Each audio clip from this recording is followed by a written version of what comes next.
Not sure if you guys caught this, but MSNBC was exposed today for yet another set of lies. They deceptively edited together this video of different Joe Rogan comments to make it appear that he was singing the praises of Kamala Harris. She's going to win. No, she's not. She can win. She is a strong woman. She is a person who served overseas twice. She in a medical unit. She was a congresswoman for 8 years. Yeah. She is a person of color. She's everything you want. She's going to win. No, she's not. She can win. They just want no Trump, no matter what. This is not reflective at all of the truth of what Joe Rogan said. And I think MSNBC has since taken this post down. But what's really serious here is that not only does Joe Rogan deserve an apology, there's actually something far bigger at stake here. This is yet another example of how MSNBC is working hand in glove with the Democrat elite and the Kamala Harris campaign to try to spread lies, simply things that are not true. So what this means is MSNBC is a for-profit corporation. They are helping Kamala Harris's election campaign. And what they are doing through their platform would qualify as an in-kind contribution to her campaign. It's worth a lot of money. The fact that they are doing this should require the Federal Elections Commission that manages campaign spending and campaign finance to require them to report this as an in-kind campaign contribution or to be punished for abusing their position in trying to use their platform that has nothing to do with journalism. It is purely a propaganda platform, and that they are using this in order to try to help Kamala Harris get elected. These people need to be held accountable for what they're doing, because otherwise they will continue to do this, continue to abuse their platform and their power to try to deceive the American people and help her get elected. Boy, oh boy, oh boy, oh boy, oh boy. So we got to talk about the lying liberal media that lies so blatantly that anybody with a working brain can see that they are not to be trusted, okay? These are the same individuals that spent months telling us that Joe Biden is the best that he's ever been. And if you question Joe Biden's mental/cognitive abilities, then F you, right? Because again, he's the best that he's ever been. Until Joe Biden laid an egg on the CNN debate stage, and now all of a sudden the media had to acknowledge the truth. So once the media turned on Joe Biden, that's when his poll numbers really started to collapse.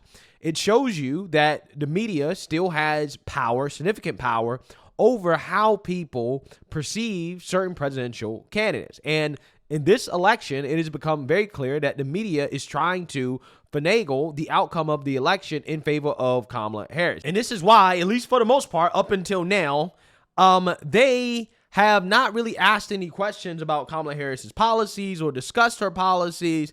They've engaged more in identity politics and calling Republicans weird and not demanding answers to why Kamala Harris is flip-flopping. And it seems as if they were going to try to do that for the next 100 days up until the election, until Trump pulled the identity Trump card on the woke black propagandists at the Black Journalists Conference, in which he questioned Kamala Harris's blackness. He says, hey, I thought that she was an Indian woman. She ran as an Indian woman. And now all of a sudden the media doesn't want to talk about identity politics anymore, and they're actually asking Democrats questions about Kamala Harris's history of flip-flopping. In the 2020 primary, the vice president praised the defund the police movement, and now she says she doesn't support defunding the police. She called for decriminalizing crossing the border illegally. Now she supports President Biden's policies for clamping down at the border. She supported Medicare for all at one point, eliminating private insurance. And her campaign says she doesn't support that now. She's reversed herself on a fracking ban. What do you think that voters should think when she's reversed herself on several issues just in the last 4 years? I think that voters should think that she's a human being who learns new things every single day and has the ability to take the time and effort to hear the concerns of all people. I think that they should be certain that she is a fighter and a leader who's going to do the work on their behalf to ensure that there is an economy that ensures that no one is left behind, that there is a climate that we're going to continue to address the climate crisis in a way that ensures that there is an earth here for young people and for next generations of leaders. I think that they should absolutely believe that she is a leader who cares about people and who's going to put them first, as she has done her entire career. So no concern about flip-flopping? No concern about flip-flopping. This is our country changes every single day. The conditions of our country changes every single day. Yeah, so again, I find it to be very fascinating how the mainstream liberal media, who typically loves to engage in identity politics, now all of a sudden is asking real questions to Democrats in a way that is extremely soft, right? I mean, Dana Bash, they're really hated having to ask a real question about Kamala Harris's policies. You could tell that she really wasn't trying to push back on the BS answer from that California Democrat on why Kamala Harris is flip-flopping. Well, she's flip-flopping because she is fake. And again, the media is participating in creating this new identity for Kamala Harris because Kamala is a chameleon, and the media is complicit in trying to manufacture her into something that she is not, which is a sane, moderate Democrat, right? That's what they're going to try to do to Kamala Harris, okay? So with that being said, there are some people, again, like Joe Rogan, who I would characterize as more of an independent person who's able to see what is happening, the gaslighting from the media when it comes to Kamala Harris, and he's going to talk about that. And for whatever reason, outlets like MSNBC and other progressive outlets as well, too, are going to mistake what Joe Rogan is saying as support for Kamala Harris when he's not actually really supporting Kamala Harris. Okay, as you guys saw at the beginning of this video, Tulsi Gabbard called out MSNBC for deceptively editing footage of Joe Rogan discussing Kamala Harris in the mainstream liberal media, essentially trying to finagle the election on her behalf and try to make it sound like Joe Rogan was complimenting Kamala Harris when he actually was complimenting Tulsi Gabbard, who, in my opinion, I think for this exact situation is why I believe that Trump probably should have strongly considered Tulsi Gabbard. I can't lie to you guys. I would sleep a lot better at night about our chances if Tulsi Gabbard was the VP, because I think at that point, we would not be dealing with a lot of things that we're dealing with right now if Tulsi was on the ticket. But it is what it is. Regardless, the point is that a lot of people are noticing what is happening from the media and how they're trying to affect the outcome of the election by gaslighting the American people on Kamala Harris. So without further ado, let's get into it. It all bothers me, the fragility of the human mind. You know, that everybody forever was like, Kamala Harris is the worst vice president. She's the least popular vice president of all time. And then in a moment in time, all of a sudden she's our solution. She's our hero. Everybody's with her. All these social media posts about her. Try Googling a negative story on her. You won't find one.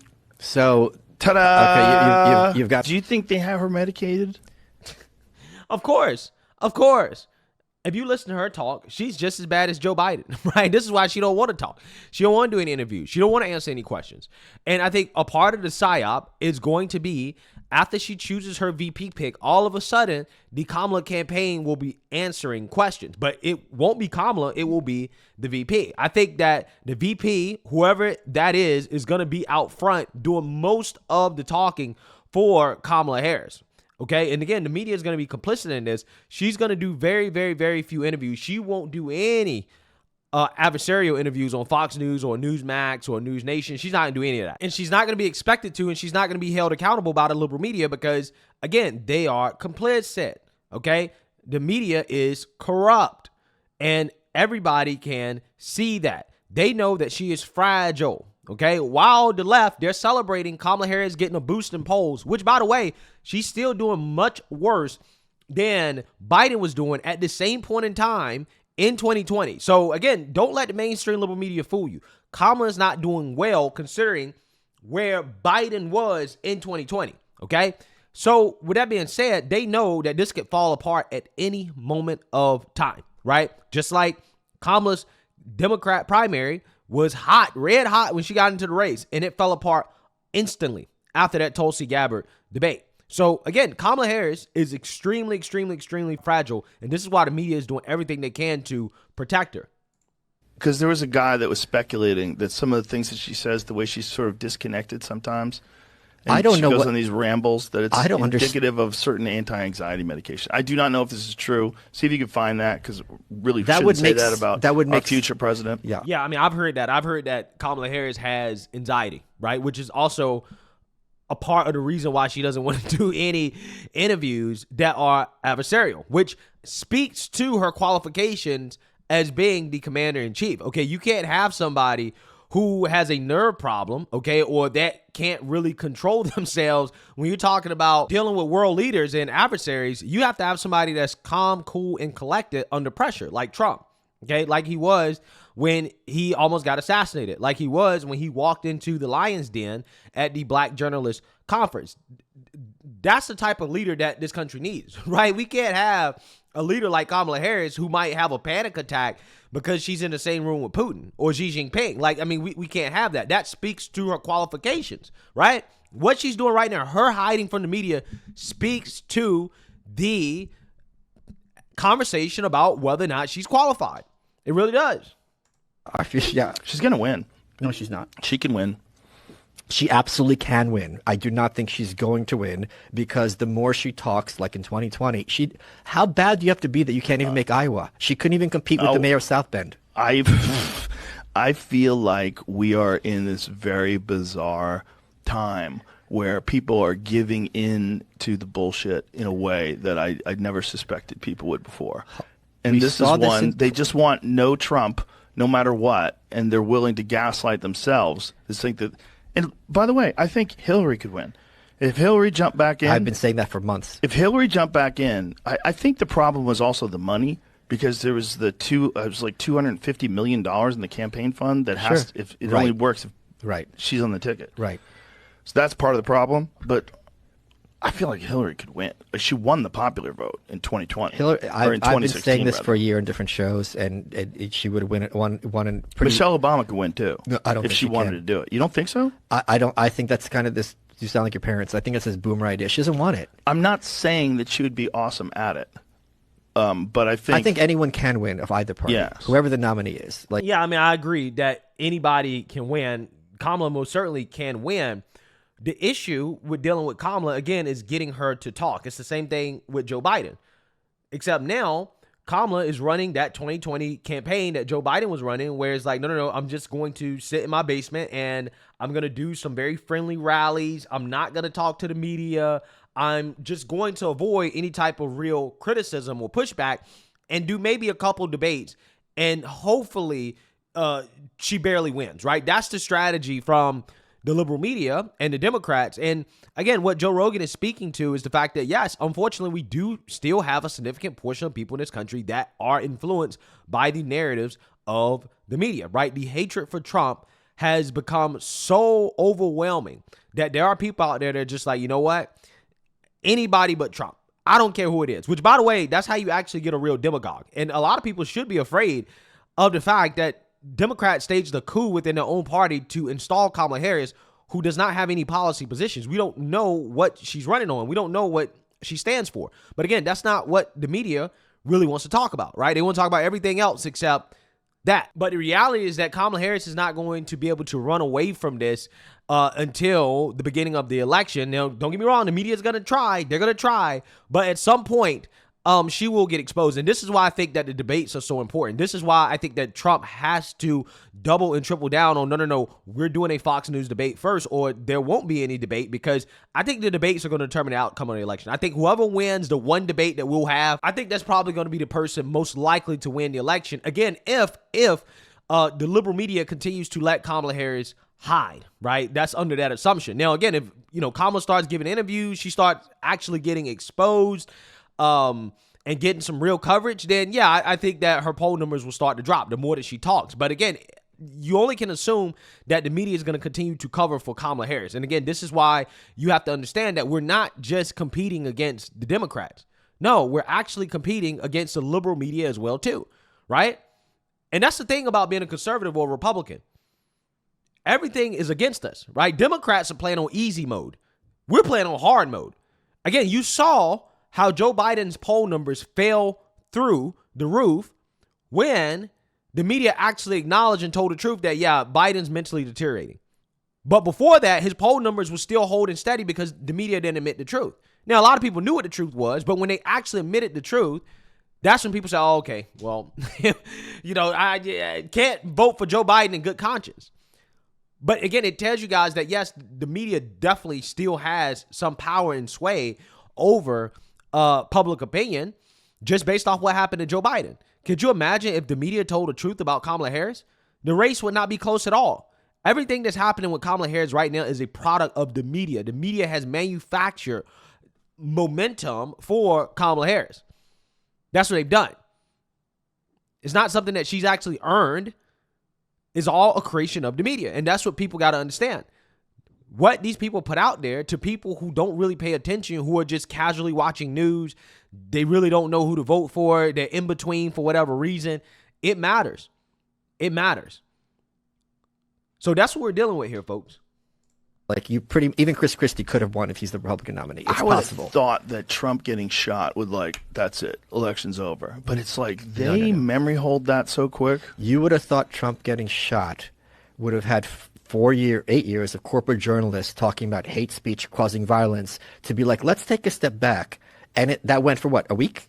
They did take a step back for a little bit. For a week. And then they went right back at him. Well, again, we know if it was Biden who got shot at, if there was an assassination attempt on Biden or Kamala Harris, we know that's what they'd be talking about. But because it was Trump, they don't seem to care, right? They don't give a damn if the former president of the United States gets his brains blown out.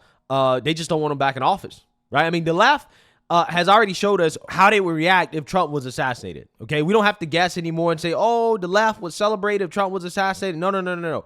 We know for a fact they would celebrate, right? We know for a fact how these people feel. And this is why when these people would come out here and talk about unity, it's like, bruh, you guys don't want unity.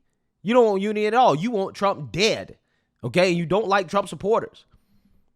So, it's just pretty funny how you have the media not caring anymore about Trump almost being assassinated when we know if the shoe was on the other foot, that they would still be losing their minds. They still be talking about it. That'd be the number one thing that we're talking about today, 2 weeks later. You want to talk about this memory holding? Yeah. With the insanity of the who's that? That was Elon who put up, like, if you Google President Donald, it says President Donald Reagan. No, I tried it. What happened? Maybe they fixed it. It said President Donald Trump. Okay. Well, he had a screenshot, so I'm sure he didn't Photoshop no. that. I mean, it's based on a lot of things, right? Like what people are searching for. I would imagine that the assassination attempt on Trump would be the first one that you would see. Yeah. Assassination attempt on President Right. would be Trump because that's the most recent. Yes. But it's not. And most newsworthy. But it does show it. You just have to type it all in, which is interesting because that little difference between what you can find and what you get presented immediately has a huge shift in the way people access information. And this is Robert Epstein's work. The Creepy Line, the documentary, everyone should watch it. Yeah, and this thing is very real. And what it is like if you try to Google certain negative stories, like negative stories on people, it will overwhelm you with positive stories.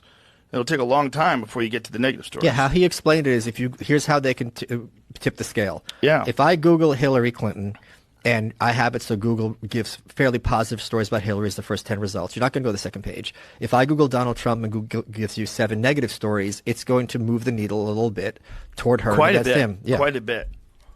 Like if you're a person who's on the fence, you're like, maybe Donald Trump's not a bad guy. And then you Google him, and then you start reading some of these like pieces that they've written about him. It'll change your perspective. You really think she's going to win?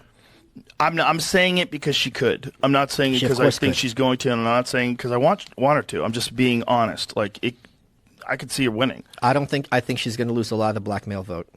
Really? That's I don't think they're going to go in the booth and pull the lever for her like they did for Biden, who was Obama's boy. Yeah, so I agree with that, right? In the sense that I'm hoping that black males do turn against Kamala. I'm hoping that at least 50% of black males vote for Trump or do not vote for Kamala Harris.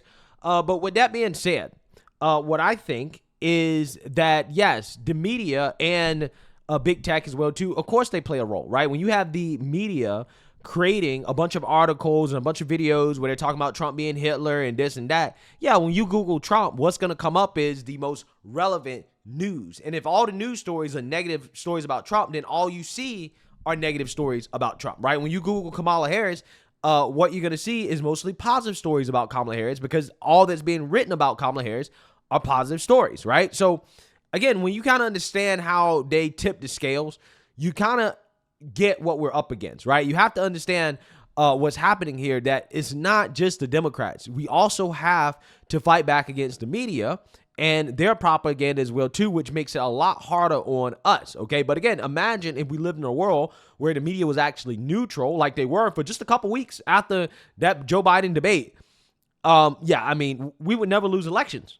Like, we would never lose elections. And that is the sad part about what's going on in this country, folks, is that the people on the right side of the issues are essentially fighting with a handicap, and the other team is essentially playing on easy mode with all of the advantages in their favor. So, you know, it's an unfortunate reality, but it just means that we have to work harder and that we cannot become complacent in regards to where we're at. And we have to continue to do everything that we can to make sure that Kamala Harris is not elected president of the United States. So let me know what you guys think. Make sure you like, comment, and subscribe. Most importantly, share a Black conservative perspective. Peace.